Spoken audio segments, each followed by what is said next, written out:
नमस्ते। कैसे हैं आप लोग? मेरा नाम तीनी है। आज मैं फिर एक दर्द से भरी कहानी लेकर आई हूँ। चलो हम सब सुनते हैं।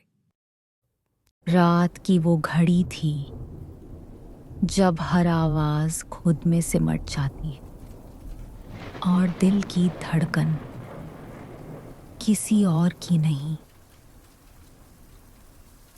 अपनी लगती है। मैं जोया हूं और ये कहानी है मेरी, आरव की और उस तूफानी रात की जिसने सब कुछ बदल दिया। वो रात जब मोहब्बत फिर से लौटी थी, मगर इस बार रूह बनकर। दिल्ली के बस अड्डे पर मैं अकेली खड़ी थी। बारिश तेज हो चुकी थी, सड़कें भीग चुकी थी और मन कुछ ज्यादा ही खाली लग रहा था। बस आई, डेस्टिनेशन शांत घाटी। कंडक्टर ने कहा, मैडम उस ओर कोई कम ही जाता है, तूफान आ रहा है। मैं मुस्कुरा दी। मैंने उससे कहा, कुछ तूफानों से गुजरना जरूरी होता है। बस के अंदर सिर्फ मैं और कुछ और अजनबी थे। कोई भी किसी से बात नहीं कर रहा था। मेरी खिड़की पर बूंदें टकरा रही थी और मन में यादें, आरव की याद। आरव, उसकी हंसी, उसका गुस्सा, उसकी वो आदत कि हर चीज को कविता बना देना। मैंने उसकी आखिरी चिट्ठी पढ़ी थी आज ही। अगर कभी फिर मिलूं तो कहना, इंतजार अब भी अधूरा है। और मुझे लगता है शायद मैं उसी अधूरे इंतजार से भाग रही थी, या शायद उसी की ओर जा रही थी। बस अचानक रुकी। शांत घाटी आ गया था, मगर ये जगह, ना कोई स्टॉप, ना लाइट, सिर्फ अंधेरा और पेड़। बस चली गई।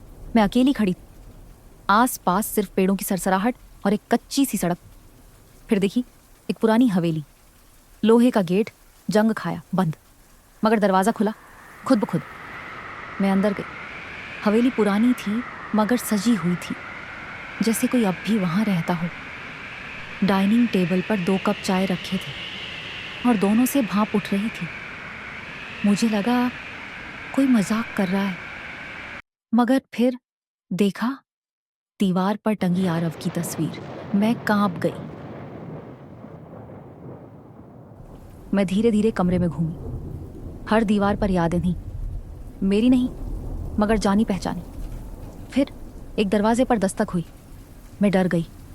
कौन है? कोई जवाब नहीं। मैंने दरवाजा खोला।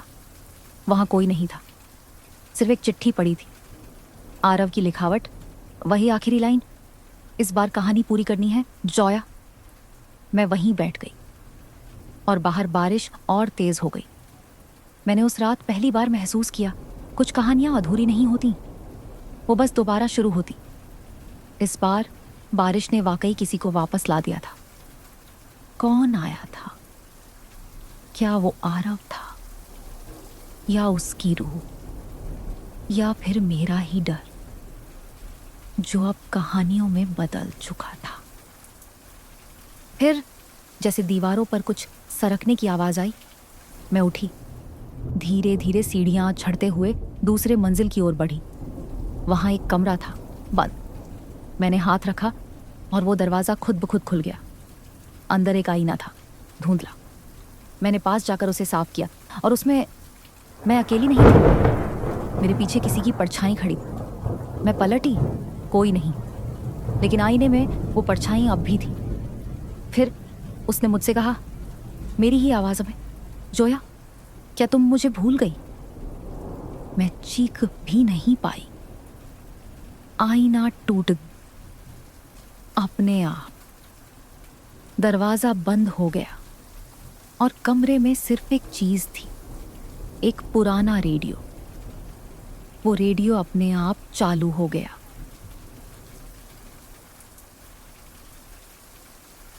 मैं कांप गई थी, मगर किसी अजीब वजह से डर से ज्यादा सुकून महसूस हो रहा था।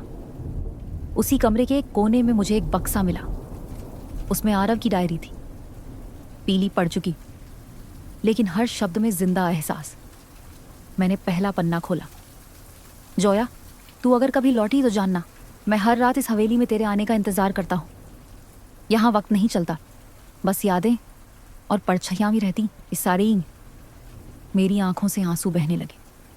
क्या ये हवेली कोई असल जगह थी या मेरी अधूरी मोहब्बत का एक पन्ना? रात गहराने लगी थी।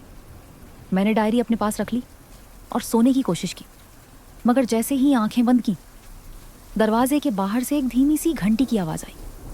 वो आवाज़ आरव की पसंदीदा कविता की लय में थी।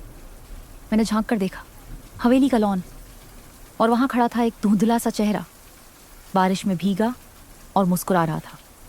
वो आरव था, वो आवाज़।